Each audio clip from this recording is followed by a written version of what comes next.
earlier, I reiterated that despite the maneuvers the Texans made over the weekend, I'm still going to stick with the Indianapolis Colts winning the AFC South.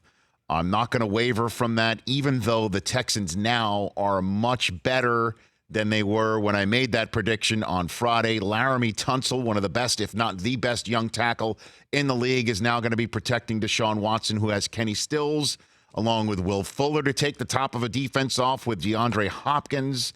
And now as well, they've got some momentum going into the season, I guess, and addition by subtraction, one would think, with Jadeveon Clowney out. I gave the half glass full look at the way the Texans made their maneuvers over the weekend. So also with Justin Verlander calling in hour number 3 of the show after his no-hitter with the Astros, we figured we have got to get our buddy from Houston back here on the show to help us kick off our NFL 100 week. And that is a man in his 43rd year covering the NFL for the Houston Chronicle. Also could be heard on Sports Radio 610 in Houston and 104.5 The Zone in Nashville. He's all over the spot. His name is John McClain. How are you, John? Rich, I'm doing great. How are you? I'm excited. The season is just so wide open. We talked about it with Chris Carter in the first part of our show. It's so tough to predict what can happen this year because we hardly saw a lick of significant preseason football, and then things obviously change from year to year. I'm wondering how somebody who's covered this for 43 years sees it.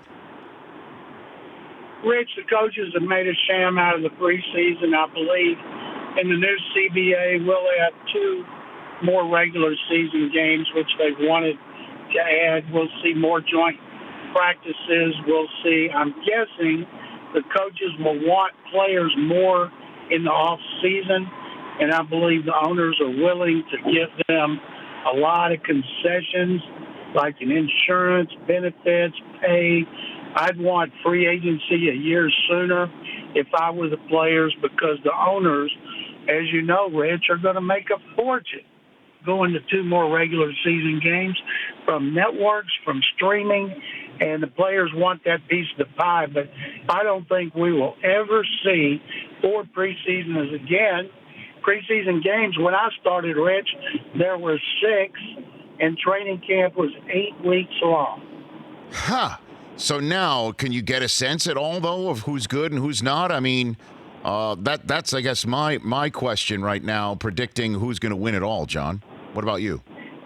Every year, Rich, in the Chronicle's football section, I pick the Patriots. And more often than not, I'm right. Now, they suffered a lot of losses, as we all know, but as long as Belichick and Brady are there, I'm picking the Patriots. So I picked New Orleans in the NFC. I think it is a top-heavy league, not one dominant team, but there are quite a few good ones. Add the Rams, Kansas City. Indianapolis, I thought was. I do not anymore without Andrew Luck. I'm not as sold on Jacoby Brissett as some are, even though he's 3-0 against the Texans. We call him the Texans killer. 1-0 with New England, 2-0 with Indy in 2017. So I think it's going to be a fun season. The 2 teams I'm looking the most forward to watching, Rich, the Cleveland Browns. I'd love to see for the Cleveland fans and my long-suffering friends in the media to have the Browns be a legitimate playoff team. And the other one is the Oakland Raiders. I never miss an edition of Hard Knocks. Seen them all. I can't wait to see how the John Gruden soap opera plays out. John McClain of the Houston Chronicle here on the Rich Eisen Show. Let's get into the big moves that Bill O'Brien essentially honchoed for this organization over the weekend. The general sense of things, John, nationally, is that short term, it's a big maneuver to get that offensive line anchored with Tunsil, and obviously Stills can help offensively with this team. However, to give the price up that they gave without signing Tunsil to a long-term contract and giving away Clowney for cents on the dollar while also spending multiple millions themselves to send him to Seattle, long-term, this is a head-scratcher. I'm wondering what you think, John McClain. Bill O'Brien is in charge. He's the general manager without the title. He's got people under him that he delegates to, but he negotiates the trades. He decides who he wants on the roster. Cal McNair, the owner, signs off on the finances, like throwing in $7 million to Seattle to pay for the Clowney franchise tender. So they want to win now. The offensive players are ecstatic to get Tunsil, to get Kenny Stills, 16-yard average per catch in his career, 21 touchdowns the last 3 years, a genuine deep threat with Will Fuller opposite DeAndre Hopkins. They added Carlos Hyde in the backfield. They lost Lamar Miller. Hyde's averaged 832 yards over the last 3 years. He'll complement Duke Johnson, who Deshaun Watson is really pumped about because he's averaged more than 9 yards a catch in his career with the Browns. But defensively, they're not going to be as good. Jadeveon Clowney, great run player, good pass rusher, and they can't replace him. The starter in the lineup opposite Whitney Merciless is Brennan Scarlett. In his fourth year, they gave him an extension last week. They added depth at outside linebacker that they did not have in the Seattle trade. And they got the best they could do, Rich, because they backed themselves into a corner. They should have traded Clowney, signed him, and then traded him, because the Seahawks essentially are going to have him for one season playing 4-3 defensive end on the weak side, which is his natural position. And then he's probably going to go somewhere where they got a lot of cap room, a lot more than the Seahawks, and pay him a lot of money. And it would be interesting here if Chris Ballard in Indianapolis, who has more cap room than anybody, if he didn't step up and make an uncult-like deal by spending monster money on another player, then we get to see him play the Texans twice a year, and that would be a whole lot of fun. But right now, the defense is not as good, Rich. The offense is better. Players don't care about those drafts. They don't care about the $7 million Cal McNair included in that deal. They want to win now. Well, what would you say, John McClain, of this is exactly why you don't let a head coach be your general manager also? Because the general manager should look down the road and be somebody who manages generally as opposed to win right here, right now, like a coach would need. That's what general managers are supposed to do. In Bill O'Brien's case, people are saying he's trying to save his job. No, it's the first year of a 4-year extension. Bill O'Brien, to me, would have to have 2 losing records in a row to be fired. And as long as he's got Watson at quarterback, they're going to be in every game. Rich, Watson has not lost a game by more than 1 score in his 2 seasons. He's kept them in every single game. So I think they're going to have to score a lot of points. I think they will play a lot of high-scoring games. And when the 2021 draft rolls around and they don't have picks in the first 2 rounds, they're going to have to do like they did last year when they drafted guys like Justin Reed, Kiki QT, players like that when they didn't have picks in the first 2 rounds.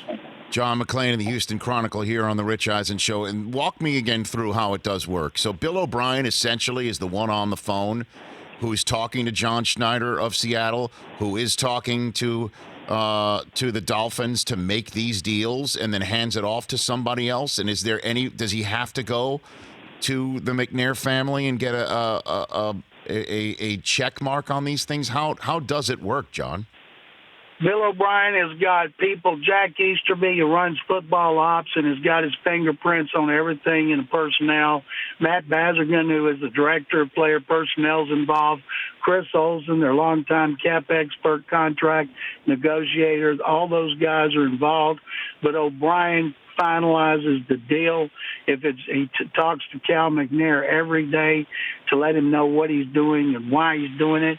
And if it's something like that $7 million, McNair has to sign off on it. The McNairs have never let money stand in the way of decisions, and so that's the way they operate. If it doesn't work, they can hire a general manager after the season. Yeah, because I mean, to make this trade, to give up so much for Tunsil, and then not to sign him long term before you trade it. I mean, you've just basically given this guy the store, and we're seeing guys with leverage take advantage of it, and I think rightfully so, of players all over the map, from Zeke to obviously Clowney, Why wouldn't Tunsil ask for literally the moon, knowing that there's no way the Texans don't give it to him because of how much they gave up for him? Why, John? After the season, Rich, I believe Tunsil will become the highest paid offensive lineman in history.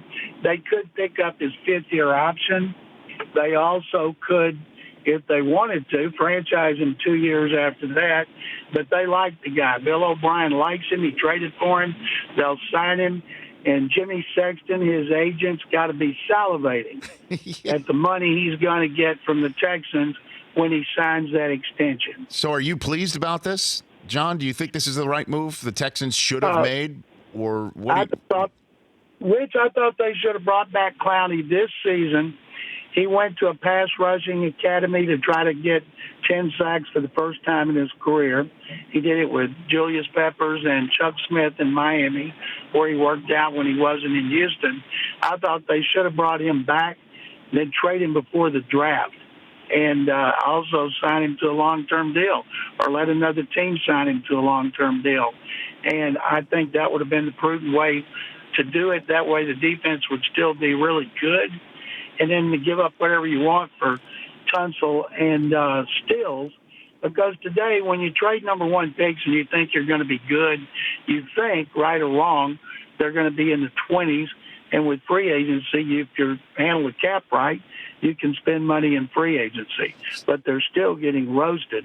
O'Brien is over not getting enough for Clowney, giving up too much for Laramie Tunsil and Kenny Stills. So then, before I just turn the page a little bit to Justin Verlander and the Astros, because I have him on in hour number 3, I give you the ability to put your marker, the John McClain marker, on this football team in the state of Texas as the future, the ones that are going to win a championship, perhaps not this year, but beyond, or certainly beyond more. I give you both, obviously, NFL teams, and I also give you A&M and UT, John.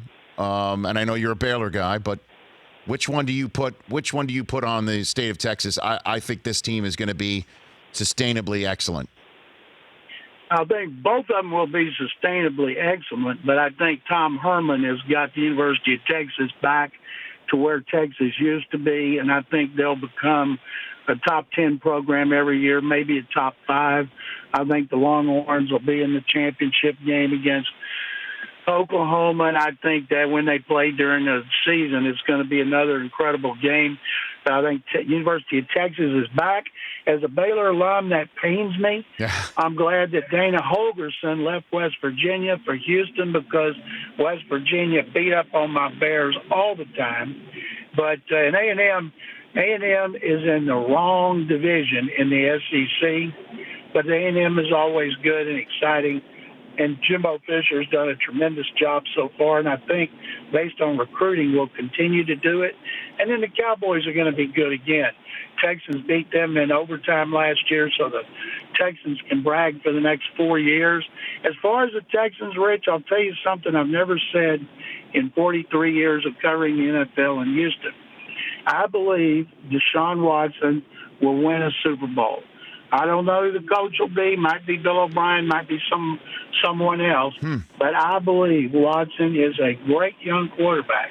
And if his receivers, besides Hopkins, stay healthy and the offensive line improves the way we think it will, I believe Watson at some point is going to bring his first Super Bowl to Houston, just like Justin Verlander ignited the Astros' first World Series run in 2017. That is quite something right there, John. And Verlander over the weekend, it seems like when something like this happens at the outset of September, that is a great way to just get the juices flowing for an October that I'm sure Houston fans are very much looking forward to. Same record as the Yankees right now, and everyone's assuming they're going to take on each other in the ALCS. I wonder what you think of Verlander, having seen Nolan Ryan in front of you, and I know putting him in that company is quite a mouthful, but there's only 6 human beings in the history of Major League Baseball to have 3 or more no-hitters, and now Verlander joins that group with Nolan.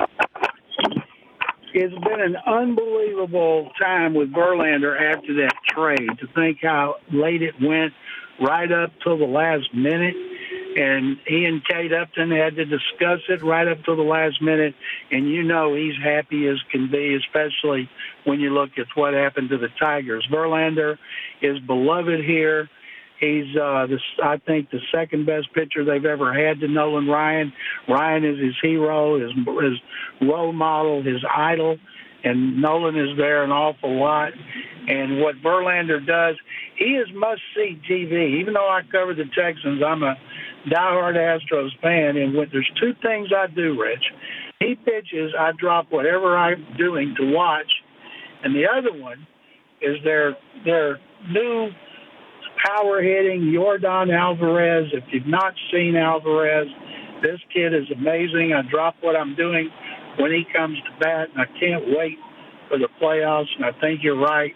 Yankees versus Astros, both teams. Astros have better starting pitching. Yankees have a better bullpen. Most Astro fans would tell you right now, Rich, they're undoing. If they don't get to the World Series or win it, will be their bullpen. John, you take care of yourself, man. I always love our chats. I mean, Houston has found itself in the center of the sports universe more often than ever before. We didn't even hit on the Rockets, which who are going to be back in action starting next year, too. Stay by the phone, man. It's amazing how Houston keeps on getting stuck right front and center like it was this weekend.